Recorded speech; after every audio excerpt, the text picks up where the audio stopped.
What defines World War II, beyond any doubt, is its scale.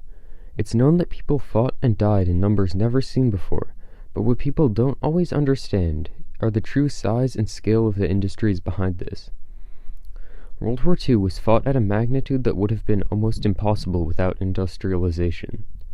For example, the average infantryman would shoot tens of thousands of rounds before ever hitting an enemy.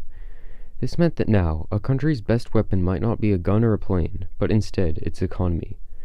Victory began to include not just minimizing losses, but replacing them. To understand why factories had become decisive as battlefields, we'll first need to understand what exactly they were used for. During the war, American factories churned out a constant stream of equipment. In 1944, when production of warplanes peaked, countrywide factory outputs averaged one plane every 5 minutes. 8,000-ton Liberty ships were produced at a rate averaging over one a day. These machines of war were supplied with about 1 billion artillery shells. To supply the men fighting alongside these, the U.S. produced over 40 billion rounds of small arms ammunition, equating to about 300 bullets per second. America's strong industrial base was achieved through a number of factors. With most men on the front lines, large numbers of women filled jobs in factories.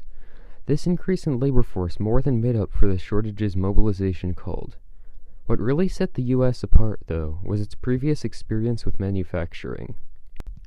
Technological advancements made by automobile factories had already solved many problems associated with the large-scale production of machinery.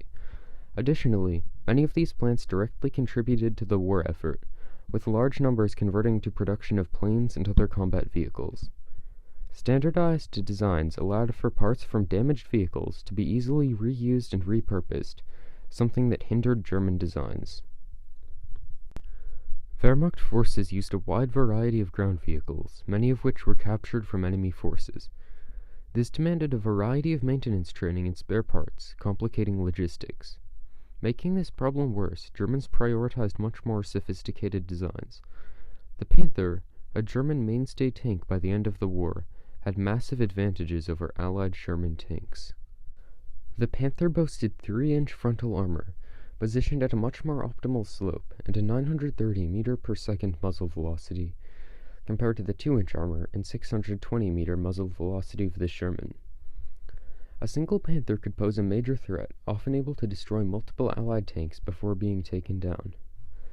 What gave the Sherman greater effectiveness was instead its industrial superiority. With over 50,000 units produced, over 8 times the amount of Panthers produced, the Allies had made the better investment, with their numbers and simplicity winning over German mechanical sophistication. This level of production was needed because modern war consumed resources much faster than countries had experienced in the past. U.S. ammo production was 10 times higher in World War II than World War I, due to increased mobility and wider adoption and mass production of automatic and semi-automatic weapons. Technological advances such as better anti-aircraft guns and submarines had the effect that planes and ships were lost at much higher rates, making mass production a necessity. This meant that industrial strength determined whether or not a country could sustain modern war. While the Axis powers stood strong at the beginning of the war, governments faced increasingly problematic shortages as time went on. Germany, which had lacked in oil since the war began, could not afford to operate vehicles after Allied bombing campaigns disrupted production. Even with fuel, limited industrial capacities hindered their mobility, with many troops reaching the front lines by foot. In contrast, American manufacturing gave Allied troops further strategic advantages through increased motorization. In the Pacific theater, Japan's defeat showed how determination could not compensate for overwhelming industrial disadvantages. Throughout World War II, the Japanese were famous for fighting to the last man, refusing to accept the shame they associated with defeat. While this discipline might have worked in the past, things had changed. Japanese soldiers watched, terrified, as endless streams of American troops and vehicles marched onto their shores, sent by ships that were being replaced faster than they could sink them.